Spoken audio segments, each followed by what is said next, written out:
CTET में 90 से ज्यादा मार्क्स लाना कोई मुश्किल काम नहीं है, बस एक सही स्ट्रैटेजी होनी चाहिए। आज हम उसी टॉपर स्ट्रैटेजी को डिकोड करेंगे जो वाकई में काम करती है। तो सीटेट का सबसे बड़ा सीक्रेट क्या है, कभी सोचा है? वो है कोई नेगेटिव मार्किंग नहीं होना। और पता है, अगर इस एक रूल को सही से इस्तेमाल कर लिया ना, तो सिलेक्शन पक्का है। बस ये समझना है कि इसका फायदा उठाना कैसे है, और यहीं से हमारी जीत की कहानी शुरू होती है।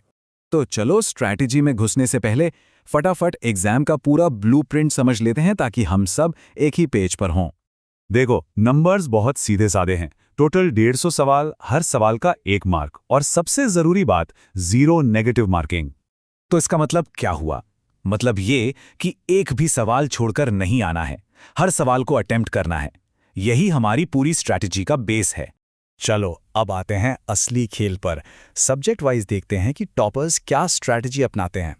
शुरुआत करते हैं सीडीपी से, जो कि माना जाता है सीटीटी का सबसे स्कोरिंग सेक्शन है। साइकोलॉजी, कॉन्सेप्ट्स, लर्निंग थियोरीज और इंक्लूसिव एजुकेशन पर पूरा ध्यान देना है। और हाँ, एक प्रो टिप, पिछले साल के सवाल अक्सर रिपीट होते हैं। तो इस सेक्शन में टारगेट रखना है 25 प्लस का। जी हाँ, 25 से ज्यादा मार्क्स लाने ही हैं। अब आते हैं लैंग्वेज पेपर्स पर। देखो, कॉम्प्रहेंशन सबसे पहले करना। जवाब तो पैसेज में ही छिपे होते हैं। ग्रामर के बेसिक रूल्स बिल्कुल क्लियर होने चाहिए, और रोज रीडिंग की आदत डाल लो। ये तो फ्री के मार्क्स हैं। और दोनों लैंग्वेजेस को मिलाकर टारगेट रहेगा 45 से 50 मार्क्स का। अब बात मैथ्स की, और मैथ्स पूरा का पूरा प्रैक्टिस का गेम है। Percentage, ratio, profit and loss और ज्योमेट्री, इन टॉपिक्स पर खास फोकस रखना है। शॉर्ट ट्रिक्स और डेली प्रैक्टिस, बस यही इसका मंत्र है। मैथ्स में एक रियलिस्टिक टारगेट लेकर चलना है, करीब 22 से 25 मार्क्स का। और आखिर में ईवीएस, साइंस या एसएसटी। इसके लिए बस एक ही गुरु मंत्र है, क्लास 3 से लेकर 8 तक की एनसीईआरटी की किताबें। बस यहीं से सीधे फैक्ट बेस्ड सवाल आते हैं। इस सेक्शन में टारगेट सेट करना है 23 से 26 मार्क्स का। अच्छा, तो क्या पढ़ना है ये तो समझ लिया, पर कैसे पेपर देना है वो भी तो जरूरी है।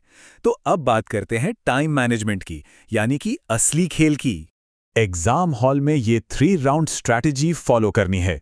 राउंड 1, जितने भी आसान सवाल हैं पहले उन्हें खत्म करो। राउंड 2, अब मीडियम लेवल के सवालों से निपटो। और राउंड 3, जो भी मुश्किल सवाल बचे हैं उनमें लॉजिकल गेस लगाओ।